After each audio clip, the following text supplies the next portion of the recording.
Book club میں دوبارہ خوش آمدید. ہماری گفتگو میں تیزی اور گرمی بھی آتی جا رہی ہے. ہم زبان کے میں جو تبدیلی کا عمل ہے اس کے بارے میں بات کر رہے ہیں, اور یہاں بات یہ ہو رہی ہے کہ کیا اس عمل کے ذریعے زبان بنائی جاتی ہے یا بگاڑی جاتی ہے. فہمیدہ, آپ اس حوالے سے کچھ بات کر رہی تھیں.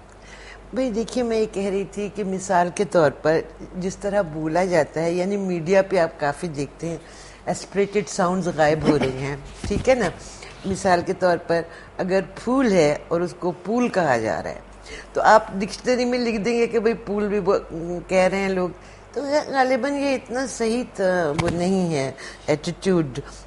ہندوستان کا جب ٹیلی ویژن آپ دیکھتے ہیں تو آپ کو لگتا ہے کہ مثال کے طور پر وہ مخالفت کی جگہ خلافت کہتے ہیں, جی ہاں. تو آپ ڈکشنری میں لکھ دیں گے کہ خلافت, جس کا مطلب ہے مخالفت. ایسا نہیں کریں گے آپ, وہ غلط لفظ بول رہے ہیں, ان کو صحیح کر دیجیے.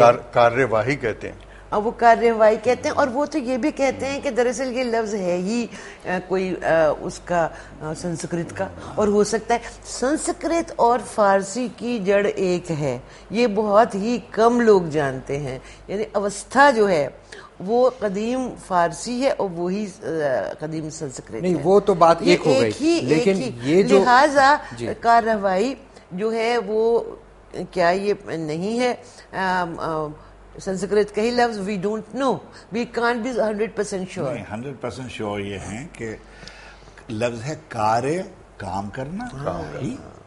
کارے جو ہے نا, کارے آپ کہتی ہیں نا, تو کام, کار کا مطلب ہے کام, وہی کام کرنا, تو وہی کارروائی ہے. آپ نے کثرت استعمال سے وہ لفظ کارروائی وہ بدل گیا. اب یہ دو باتیں ذہن میں رکھنے کی ہیں, یعنی یہ اس میں خلط مبحث نہیں کرنا چاہیے.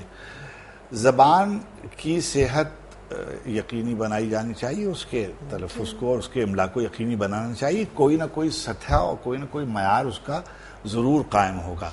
مگر جو عمومی بول چال ہے اس میں لفظ ہر زمانے میں شیڈ بدلتے جاتے ہیں. اب دیکھیے عربی کے جو لفظ ہیں, ہم عین کتنا بولتے ہیں, ہم کیا عین کا اعلان کر کے بولتے ہیں, سے سواد زال توئے زوئے, جیسے وہ بولتے ہیں. تو ایک تو یہ اس کا خیال, لیکن ایک بات ضرور ہے اور جس کا میں بہت ہی سختی سے ہوتا یہ کہ ہم خوف زدہ یہ رہتے ہیں کہ ہم پر یہ الزام عائد ہو جائے گا کہ ہم زبان کی صحت کے بارے میں ضرورت سے زیادہ حساس ہیں. نہیں تو کیا نہیں ہونا مگر چاہیے, صحیح زبان بولنے میں کوئی خرابی نہیں ہے. اب یہ جیسے آپ تشریف فرما ہے, جو اینکر ہے جس کو ہم اینکر کہتے ہیں, ایک ہی لفظ ہم سب کے لیے میزبان کہہ دیتے ہیں, خبرنامہ پڑھ رہا ہو یا کوئی ماڈریٹر کو بھی ہم کہتے ہیں, اینکر کو بھی وہی کہتے ہیں, پریزنٹر کو بھی وہی کہتے ہیں, کمپیئر کو بھی وہی کہتے ہیں. ایک ہی لفظ میزبان ہم استعمال کرتے ہیں, وہ زیادہ اچھا ہے. ٹھیک ہے.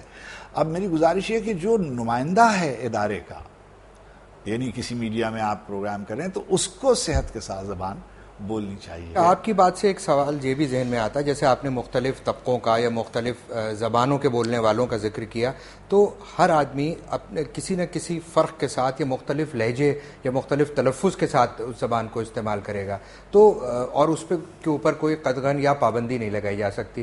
تو شکیل صاحب, یہ جو تنوع ہے مختلف بولنے والوں میں یا مختلف انداز میں یا مختلف طریقوں سے ایک لفظ کو بولا جا سکتا ہے, تو کیا اس کے اوپر بھی کوئی اجازت یا پابندی کی ضرورت ہے؟ نہیں, پابندی نہیں ہو سکتی اس پر, یا شاید ہونا نہیں چاہیے. ہاں, نہیں ہونا بھی نہیں چاہیے.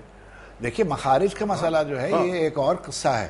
دیکھیے بہت سے لوگ, یعنی ہمارے بہت سے دوست ایسے ہیں جو جیم اور زے کا مسئلہ اٹھاتے ہیں.